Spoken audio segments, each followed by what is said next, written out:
Did you know the extent of what was happening around you at the time?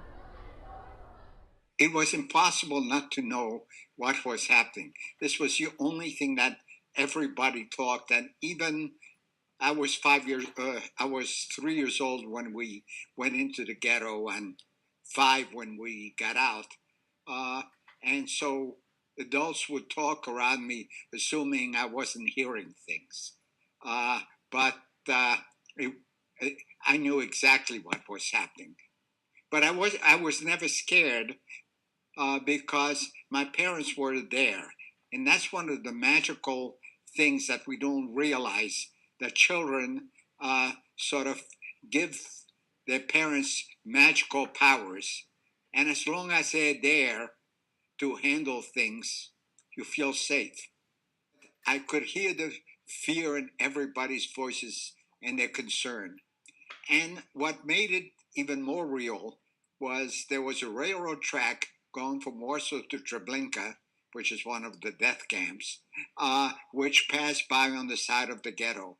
And I could see the trains passing by and sometimes even stopping at the side. And the cattle cars were full of people, and we could hear the voices of people begging for water. What was the worst experience you went through? I don't think I was scared most of the time, simply because as a child I depended upon my parents to take care of things. And as long as they were around, I wasn't scared. And that's part of the ma- magical powers that we ascribe to children. And I had to remember when I was an adult and I had children. There was one incident that probably was the scariest and uh, uh, of all, and that was we had been kicked out from the farm that we had been hiding out on, and my dad and I were separated from my mom, and we wound up staying finding refuge at another farm, where we basically lived in the back room of the farm. And one day, the we suddenly saw a couple of truckloads of German soldiers arrive at the farm.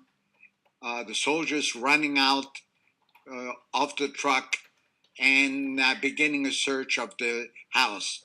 We assumed that they had heard that there were Jews hiding out on this farm, and my father and I both thought that this was going to be the end. The way the house was situated, you came into the kitchen, from there into the parlor, and then into the room where we're hiding out. And we heard the German soldiers rummaging through the kitchen and coming into the parlor, where the farmer who was hiding us out was taking a nap on the couch. Uh, and we heard the steps coming towards the door, and we, even like a bad, scary scene in a movie, saw our door handle move. And then suddenly, there was a yell from outside, uh, and the handle went back to normal. What we found out afterwards was that the farmer's son had vodka still, illegal vodka still, in the barn. They had found a still, and so they felt no need to look further. They had come for the still, not for us. And we had held our breath while that door handle was turning, which seemed like an eternity. And then when it came back, it was like, wow. Uh, it was hard getting the adrenaline stop rushing through us. Um, and that was the one time that, even though I had at least one of my parents there, um, I was scared for my life. How did you escape the ghetto successfully, and what did you have to do to do so? While we were in the ghetto, there was always a shortage of food. And my mother was one of the people, actually the only woman of that group, who used to go out and uh, go out of the ghetto and go to different farmers and buy food from them and bring it back on her bicycle into the ghetto. Uh, this was very dangerous because if the Germans caught you, and a couple of times they caught my mother, but she always managed to work her way out of it, they would shoot you. So we knew, and she in particular knew, that seeing all the rail cars going to Treblinka, we knew what was happening there. And so she knew that sooner or later our ghetto would be liquidated. And so on her forays into getting food, she would always try out different farmers and see which ones of them which one of them might be interested in hiding us out when the time came. And this was uh, not an easy task because, first of all, you had to find a farmer who would be willing to do it. The second one was, if you found a farmer who was willing to hide you out, you wanted to be sure that uh, they wouldn't, once you got there, they wouldn't kill you themselves and take your money, uh, because who was going to protect us? The police, the Germans? There was no law to take care of us. She finally identified one farmer, Mr. Pashnik, and when she heard from police police people that she was paying in order to give a fair warning, when she found out that the ghetto was going to be liquidated the next day, she woke me up in the middle of the night, and we scrambled through the wire and walked. It was maybe 2 o'clock in the morning. Walked through the fields till we got to Mr. Pachnik's house. The tough part that must have been for her is her father was living with us, and he was paralyzed. She couldn't take him with us, and I often wondered about what a horror it was to leave your father to a certain death. She also had a brother and his family in living in the ghetto also, and she didn't warn him. And again, part of the reason I've thought about it as an adult, and it had to be a moral struggle, was she couldn't take him with us because she didn't think that she had enough money to support both us and him, his wife, and his family. And she didn't want to tell him without taking him because he would tell others, there would be a panic, everybody would try to escape, and in the process, we might not be able to do it. So it's one of those moral dilemmas that so many people had to deal with during the war, where there was the right thing to do, and on the other hand, the thing that would help you survive. And those who survived were very much like my mother, the people who were very focused on saving their family. So, how did you survive the ghetto? I talked before about my mother being one of the people who smuggled food into the ghetto, and that a couple of times she was caught and yet managed to survive.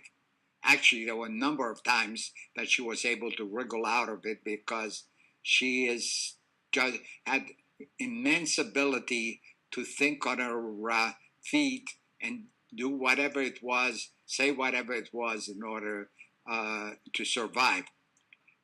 One time, when I came home, I was maybe 4.5 or so. I saw a whole bunch of people standing and crying near the spot where near the place where we're staying in the ghetto, where near the barbed wire where my mother usually came through with the food, and they were all hugging me, crying for me because they were sure I was going to be an orphan. And the reason they felt that is a couple of German soldiers had hid behind bushes right in front near the spot where she was going to come through, and they had with them a couple of Polish boys.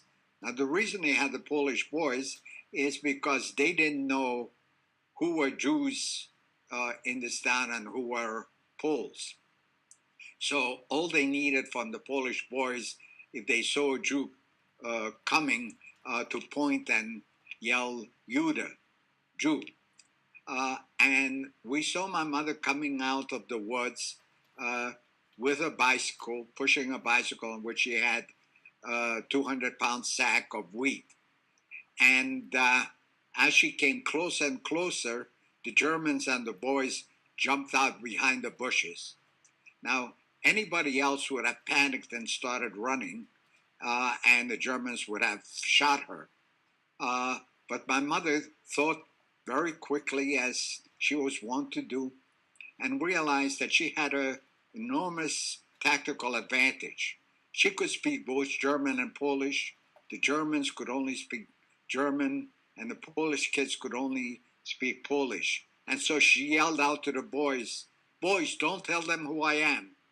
And the boys yelled back to her, "We have to. They'll beat us if we don't tell them."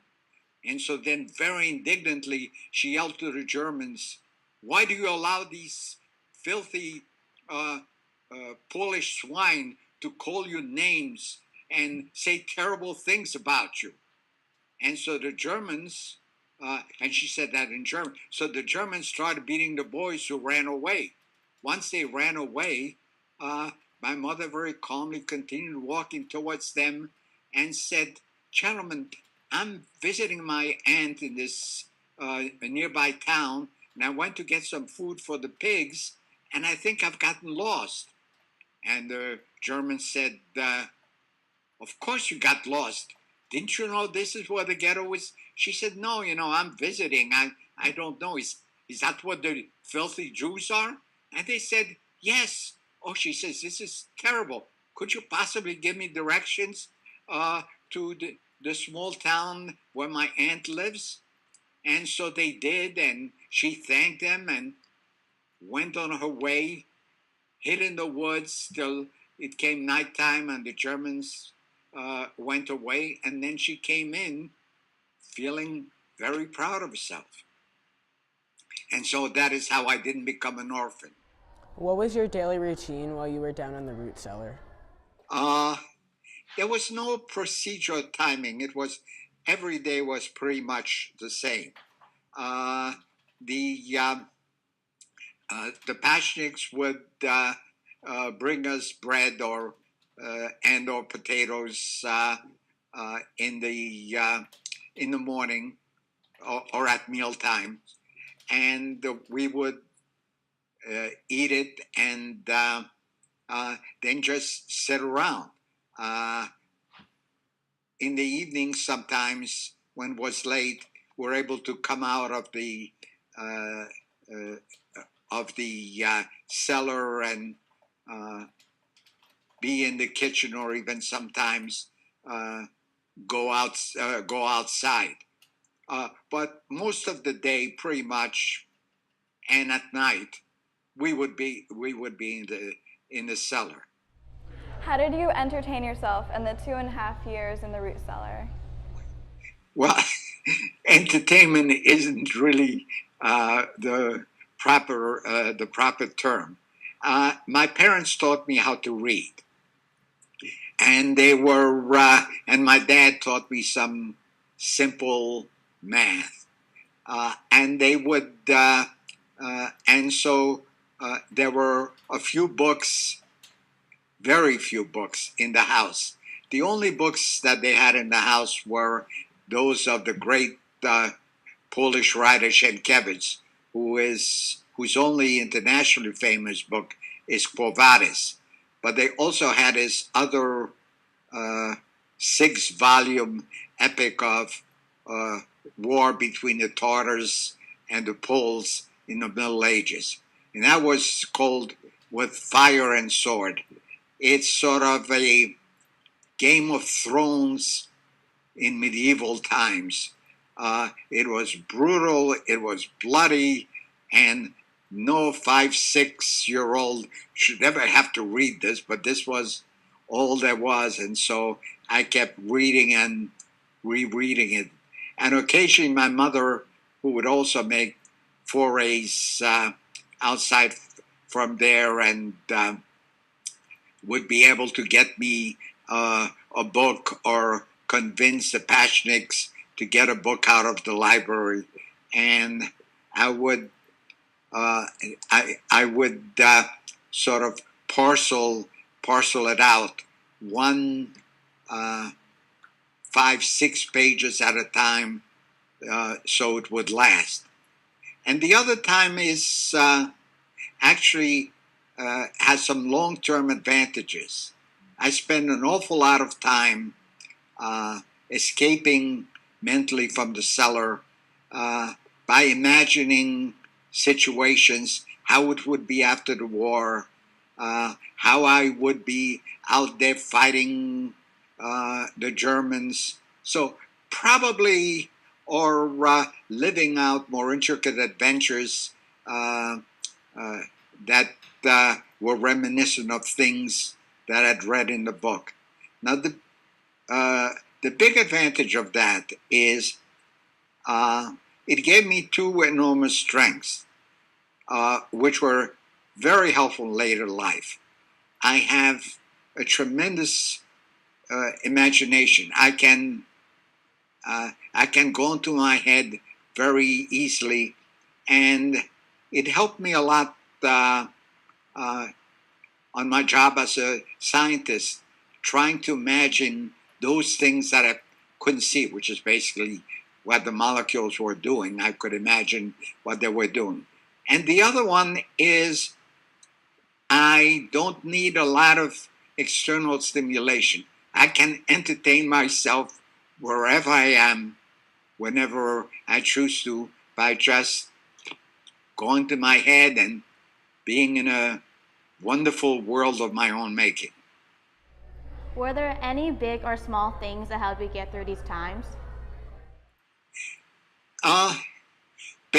Basically, reading and daydreaming were the things. Nothing much happened in the cellar. I mean, a potato cellar is a potato cellar.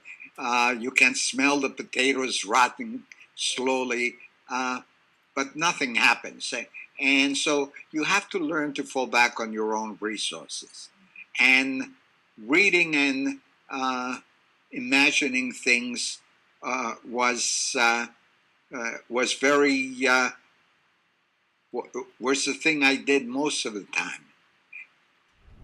What did you eat when you were hiding in the root cellar? Our diet was predominantly bread and potatoes. Unfortunately, Poles didn't believe in Wonder Bread because we would have died if we had to depend on that. It was a heavy, dark bread which had real substance. Occasionally, we would get a couple of cloves of garlic that we could rub on the outside of the bread to give it flavor. And when we got that, that was just a bigger culinary delight than any fancy restaurant I've ever gone to. Occasionally, we'd get some fat back to put a slice of, which is basically bacon fat, that we would put on the bread as a sandwich. But the diet was, I must say yes. Occasionally we also got turnips and rutabagas. While bread and potatoes are my comfort food now, I don't ever want to see turnips or rutabagas in my house. There are not many things that I'm strict about. I don't like snakes, I don't like rutabagas, and I especially don't like turnips. So that was pretty much our diet. And you might want to know what the root cellar was like. Basically, it was dug out under the house. and it had a dirt floor. It was probably 8 foot high. It had a solid dirt floor, and near the top, on a couple of on one side, there were two small windows high up near the top of the cellar, which let in some light. But we're pretty much, most of the time we were in semi-darkness. So it wasn't fancy, it wasn't exciting, but it saved our lives. So I'm very grateful for it. How did you and your family find hope during those dark times? At first, it was just hanging on. It wasn't a matter of someday we will be free, but it was we made it through another day, and that's on the plus column. The Pascheks had a radio up in the kitchen that played all the time. And as the war progressed towards the end, we started hearing things that made us realize, hey, maybe there was a way out of it. Because at first, all you heard on the radio was the German army brilliantly and bravely and successfully was annihilating the enemies, marching towards Moscow. We wouldn't hear anything about the Western Front, but we would hear how they were marching into Moscow, destroying the Russian armies, and they were victorious. And then, after a year or so, you didn't hear about any more advances. You just heard about victories, but there were no further movement into Russia. And this was when they was stuck around Leningrad and they weren't able to take it. Then after that, and you didn't have to be brilliant to figure out they were having a tough time, we heard about new, brilliant strategic retreats to better positions. And those positions kept, those new brilliant maneuvers brought them closer and closer back to Poland. So we knew that they were losing ground, and now we had hope that maybe they were going to lose the war. And when they lost the war, if we just hung on, we someday would be free. Did you ever wish that you weren't Jewish? No, it never occurred to me. It didn't occur to me then, and 75 years later, it doesn't occur to me now. I'm Jewish the same way. I have dark hair and brown eyes, and it's who I am.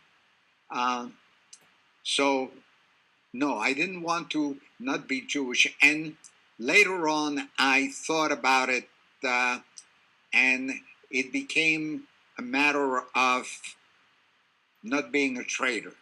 It's as if you were, because I have a choice not to be Jewish. I could announce that I am not. Unlike African Americans, who can't deny that they're African Americans, because you look at them and you see it immediately. I could just declare, as so many Jews did, that I'm not Jewish. But it would be an act of, I would feel it as an act of betrayal. If as running away from the fight when my people are being slaughtered. No, there's no big deal about it. You know, it's not a plus, it's not a minus. That's what it is. I'm Jewish. What did your family do once they were liberated?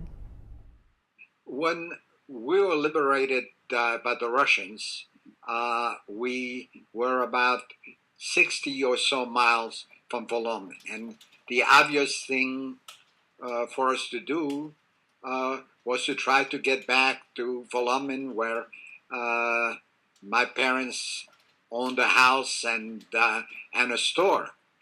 And so we walked. It took us maybe a week to 10 days walking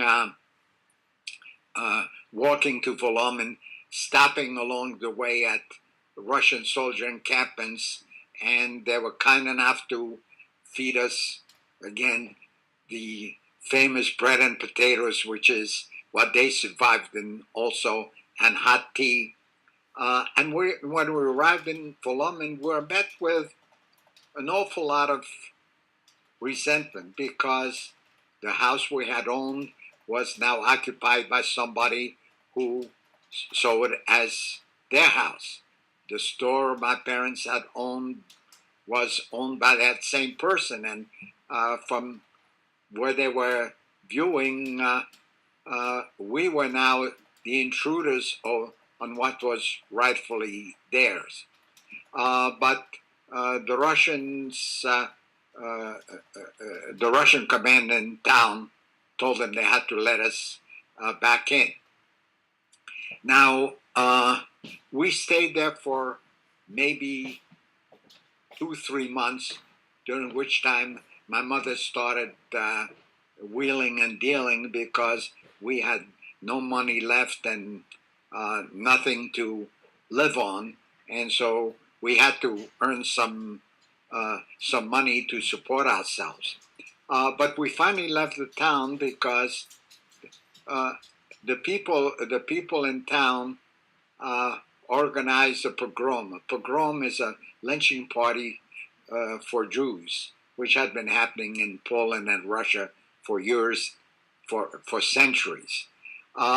Fortunately, the Russian commander in town, was Jewish, and when he got wind of it, he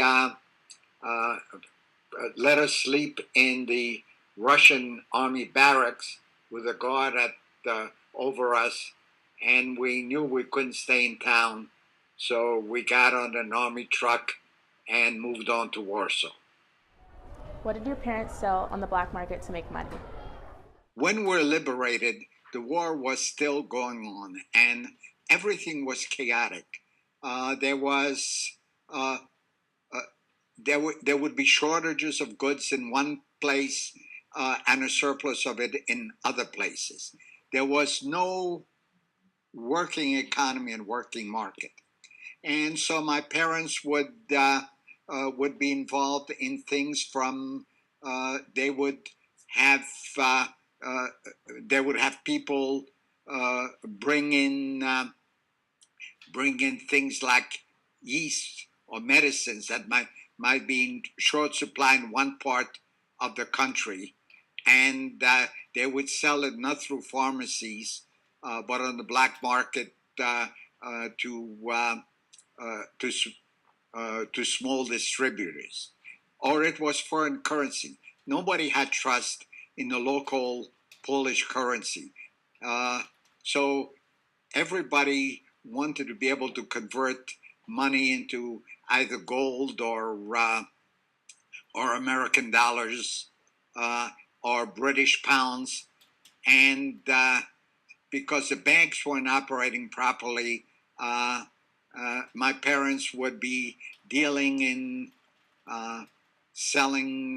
buying and selling American dollars, gold, British pounds, Dutch guilders, which was not considered legal because as little as the government worked, they wanted old currency to be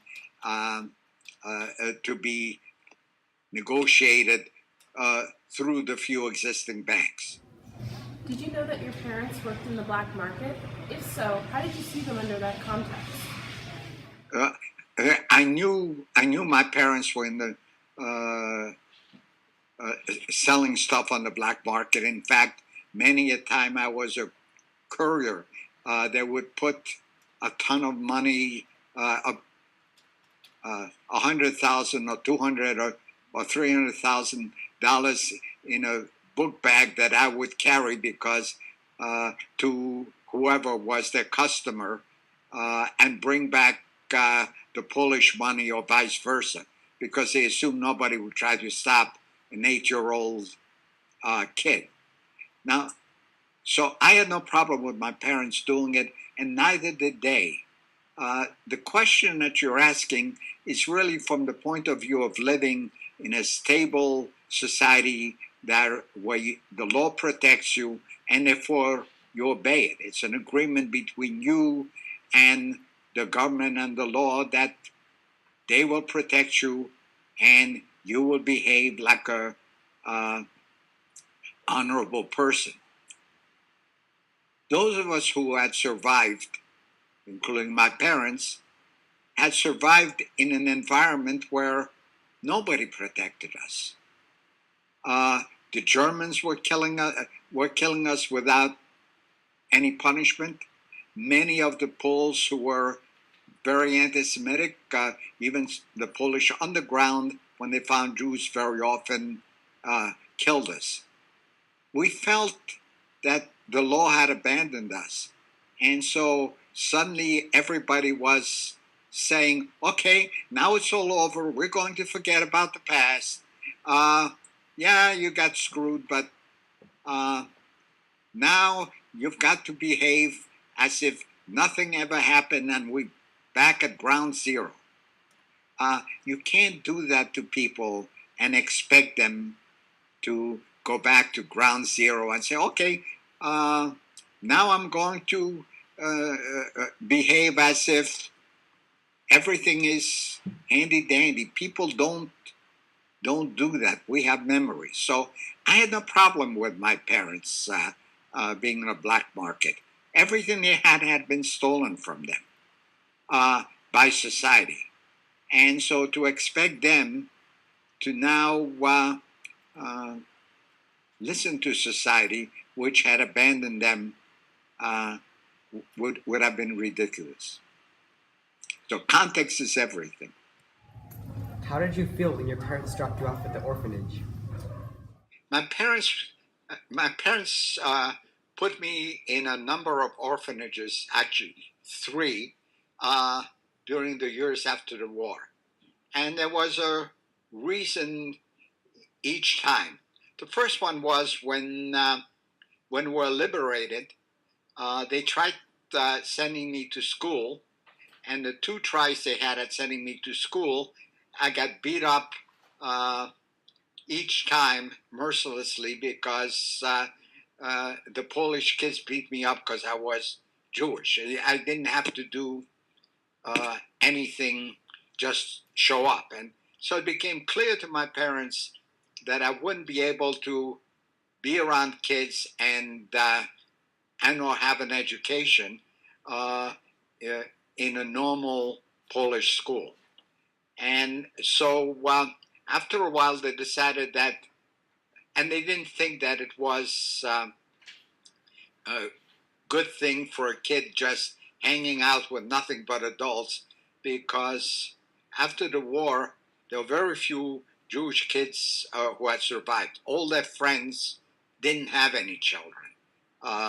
They had either didn't have children before, or their children had been killed in the war. So they decided the solution would be to send me to a Jewish orphanage. So the first one they sent me to was actually a very good one. When I wrote my memoir, I gave it 3 out of 3 little orphan Annies, because it was the class orphanage of them all as far as facilities. It was, and I'm not sure I understood why they were doing it, but I accepted it because I was a kid. My parents told me this is what was going to happen, so this is what I did. Now, the orphanage was, that first orphanage was my first interaction with other kids since I was a little boy in the ghetto. And it was a little bit like a Lord of the Fly kind of place in terms of, at least on the boys' side. The adults were very kind, but in that orphanage, you were who you could beat. And since I was the youngest, not many kids my age survived the war. I could beat only one kid. And so I was at the bottom of the social ladder. Everybody could tell me what to do except this one kid. So it was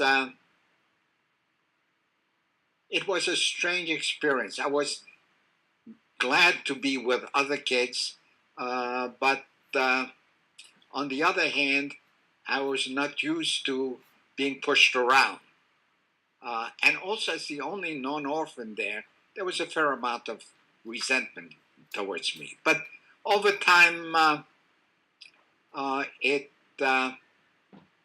again became the norm, and it wasn't bad at all. The second orphanage that I wound up in was an interesting orphanage. My parents had been arrested while I was in the orphanage, which is why I didn't see them for about 4 months. And they decided they were let out on bail, and they decided they had to leave Poland. And so the plan that we had is that they would escape Poland, and I would be sent to an orphanage of kids who were going to wind up in Israel. In fact, the kids in that orphanage were on the ship Exodus, which you may have seen the movie or read the book. And I was there for 3 weeks when my parents decided. The idea was that they would escape Poland. I would wind up in Israel, and they would try to find a way of smuggling themselves into Israel, and we would be reunited there. At the last minute, they decided that that was too much of a risk of us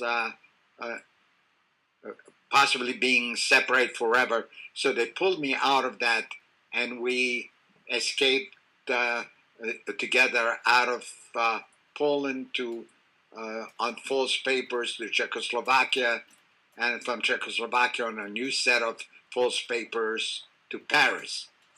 And again, while there wasn't the anti-Semitism in France that I had to deal with in Poland, my parents were busy sort of surviving, and since it had since I was used to orphanages, they put me on a third orphanage in France until I got, and I stayed there for about 3 or 4 months until I got typhoid fever, and they had to rush me out of there. And after that, my parents said, okay, no more orphanages, and I stayed with them. What were the displacement camps like? Displacement camps were, or DP as we used to call them for short, were created by Jewish American aid organization throughout Europe for Jews who had been dispossessed and had no place to stay. Most of them were in Germany, but we stayed in one in Czechoslovakia for about a month on our way to France. And basically, it was like a gulag. It was, picture a place the size of 2 football fields surrounded by wire, and you had uh, three different large uh, uh, buildings on them, one floor buildings, basically like uh, army barracks. And so you had women in one building, men in another. Those barracks were very large, and what you had is just row after row after row of three tired bunk beds, separated by short spaces just wide enough for people to walk through. And there were two bathrooms, one at the end of each. You basically had three or four showers, a few sinks at each end, and a few toilets. Privacy was not at a premium. The third barrack had dining room, which were just again long tables where you would go.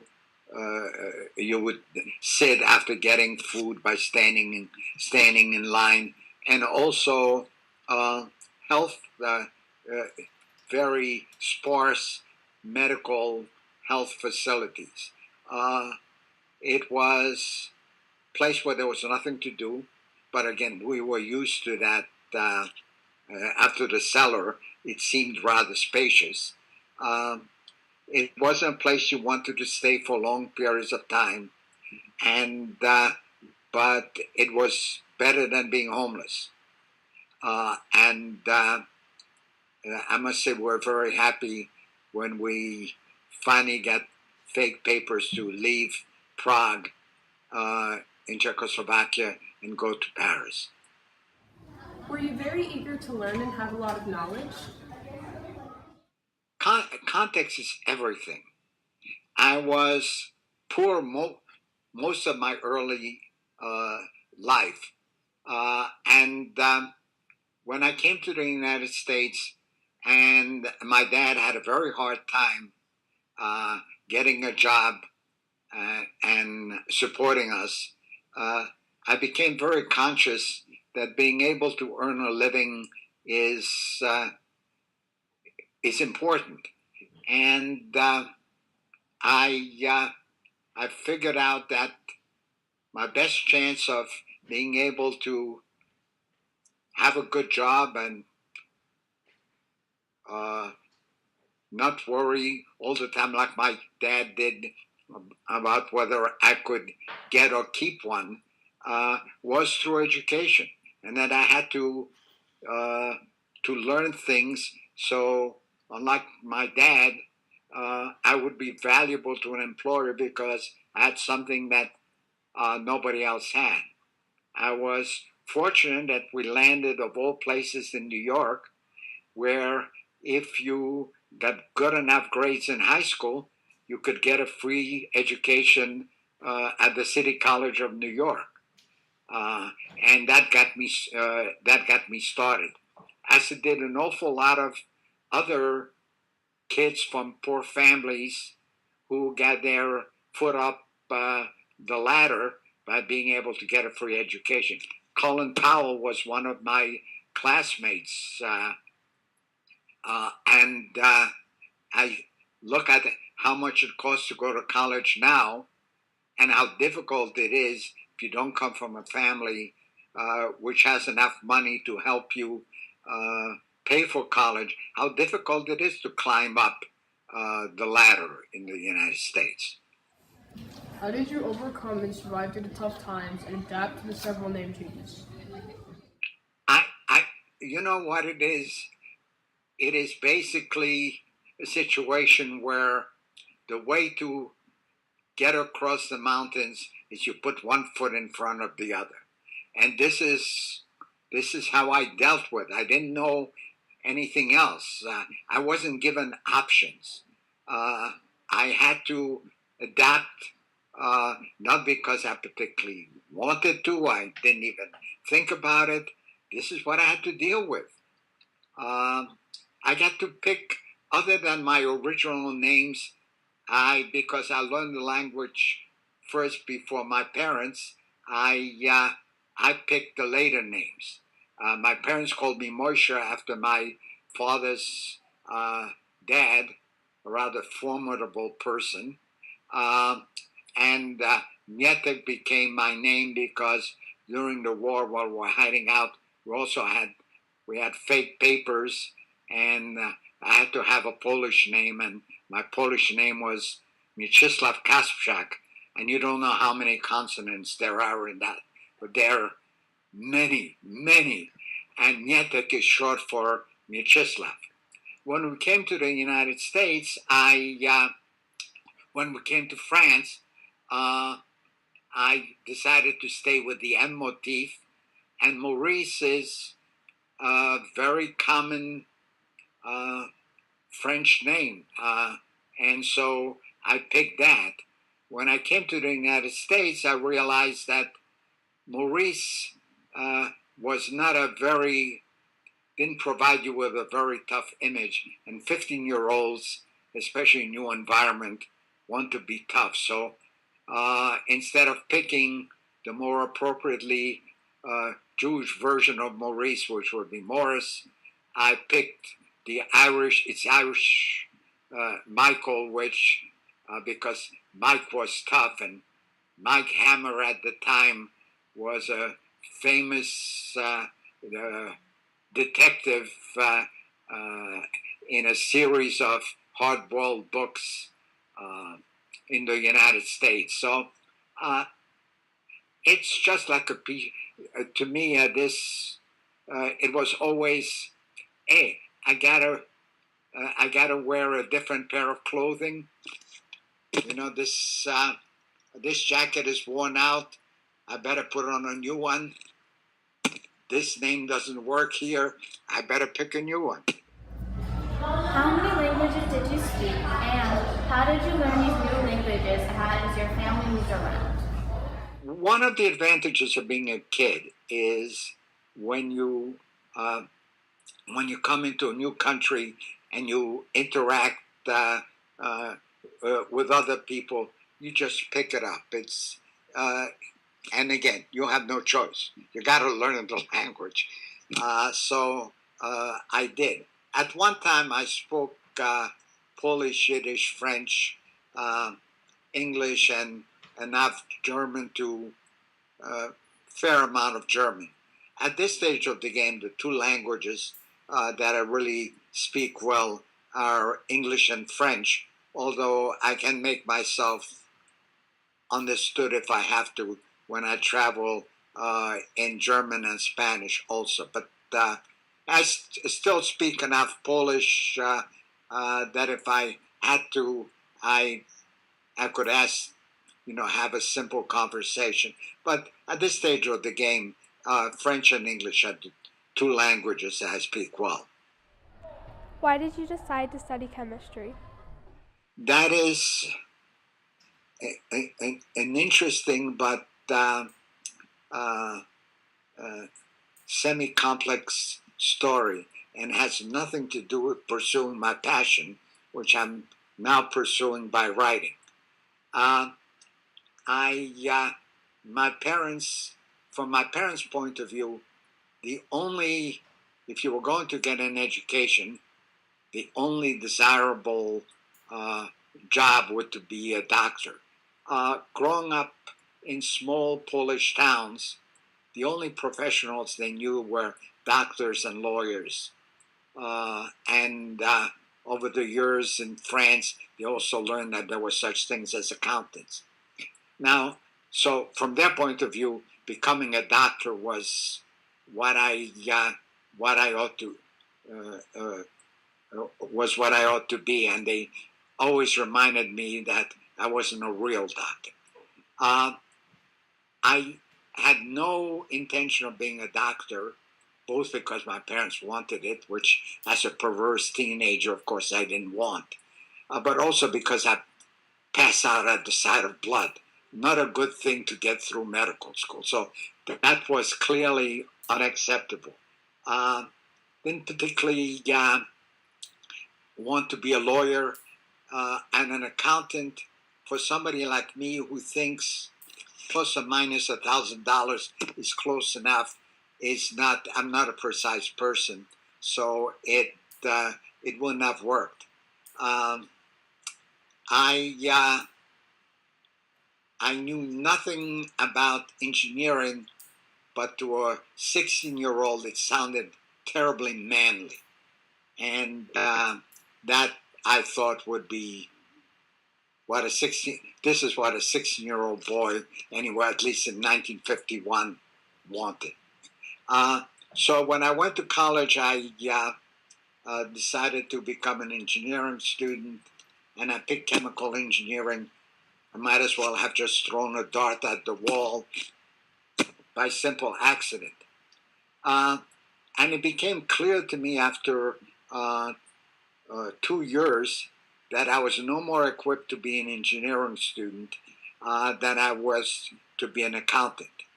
I am not a precise person, and building a chemical plant or a bridge where you say, "Yeah, I think that will work," is not a good career choice. You don't want the bridge to collapse.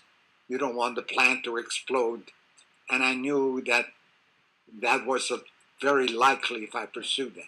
So the next thing I had, I really would have preferred to major in the social sciences or the humanities, but again, conscious of earning a living.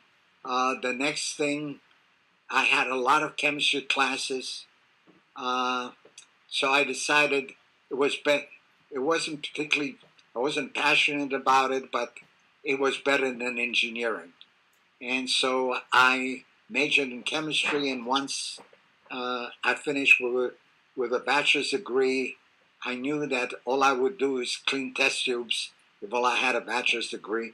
So I went on to graduate school, and to my surprise, I turned out to be very good at it. It allowed me to have a very good life, get a fair amount of pats on the back, and so I stayed with it. I kept trying to escape being a chemist, but I always went back to it because it's very hard to give up something where you're good at it. People pay you a lot of money for doing it, and they give you a lot of recognition. Because of what you went through, what is your outlook on your life? Surprising. Well, there's two parts to it. The first one is enormous gratitude. I think it's that there are two virtues which are not sufficiently appreciated. One of them is humility, which is not appropriate here, and the other one is gratitude. We're always looking at what we didn't get, what we don't have, worrying about that other people have more. I am very grateful that I made it through where others didn't, because I was fortunate enough to have an incredibly resourceful mother who did things that nobody would even think about, but which saved us and allowed us to survive and eventually give us a chance to thrive. So instead of spending time saying, "Poor me, it shouldn't have happened," I'm very grateful that yes, it happened, but I'm still here. And I'm very lucky. How do you feel your Jewish heritage has affected you throughout your life? Let me perhaps answer it indirectly. Okay. There is one of the things that is in the Jewish tradition is the idea of social justice. It is something that, while this is not what is attributed to us, people think of us as being clever and cunning and cheap, all these attributes that are thrown at us. What they overlook that the Jewish tradition, as in the Old Testament, is very much focused on the idea of social justice, of being on not just thinking about yourself, but thinking about others. There's a famous quote by Rabbi Hillel, who was a rabbi about 100 years before Christ, who has this famous dictum: if I'm only for myself, what am I? And if I'm not for myself, who am I? Which basically says, the first one says, if I only think about myself, I'm not a human being. I'm not a decent person. I might as well be an animal. But if I don't take care of myself, then I lose my identity. And I think that is part of the Jewish tradition and heritage that has always stayed for me. The idea that you have to care about yourself or you don't exist, but you have an obligation to balance it with caring for others. And what you'll see every time there is, if you look through American history of the last 100 years, all of the troublemakers, all of the people who fought for workers' rights, for African American rights, were always Jews. So that is something that has stayed with me, and it isn't the Holocaust. The Holocaust has an impact in perhaps different ways. We focus on the Holocaust, and I think this is something that I would like you to keep out of it, because it happened recently, and because the magnitude was so large. 6 million Jews, but there were also other millions of gypsies and homosexuals, or people who were just who stood up to Hitler. But killing the Holocaust and the killing of whole people has been happening forever.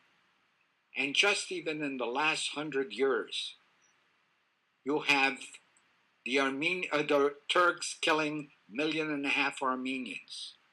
The Serbs killing thousands and thousands of Bosnian Muslims. Right now in Burma, the Burmese are killing the Rohingya who are Muslim. You've had the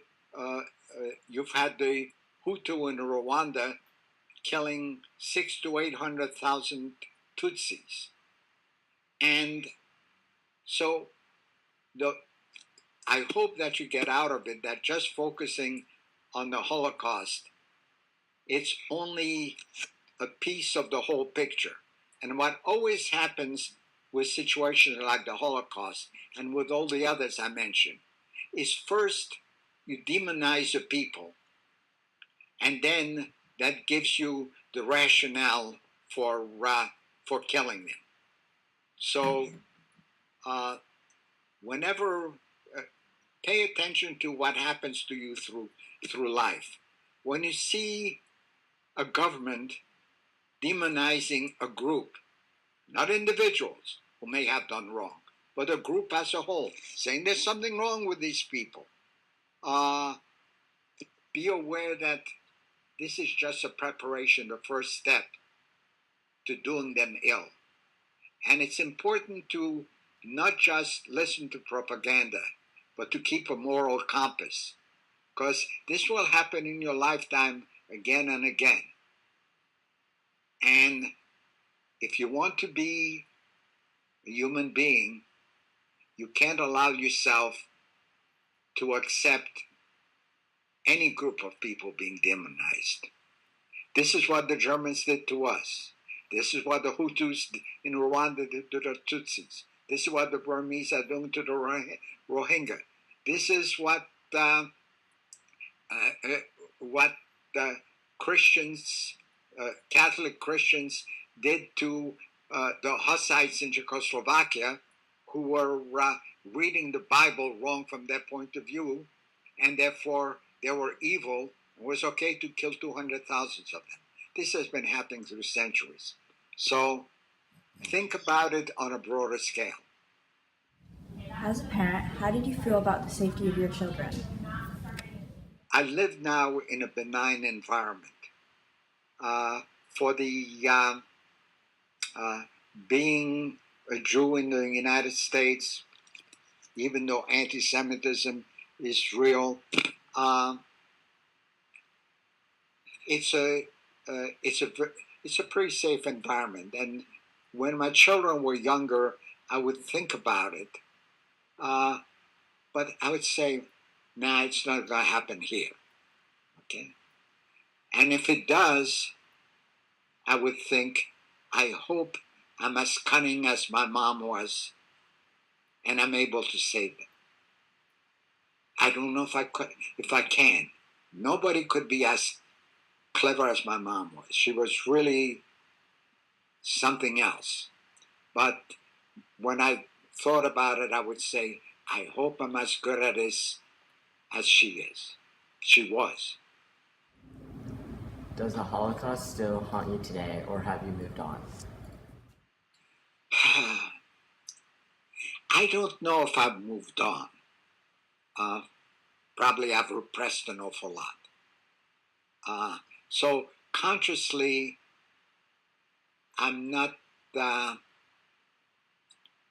don't think so. I used to have terrible nightmares where for years and years and years, that I would be in a room and two German soldiers with their helmets and guns were running down the stairs, running towards me, and I'd run like hell to try to get out of the house. The door was open, and I'd be frozen in the door, and I couldn't get through, and I would feel the hands reaching for me, and then I'd wake up with a nightmare. Haven't had that dream in 20 years, so I assume the haunting is over, but I don't know. We all repress a lot of things, but that dream is gone, or that nightmare is gone. If you had to describe this experience, what 3 words would you use? Hooray, I survived.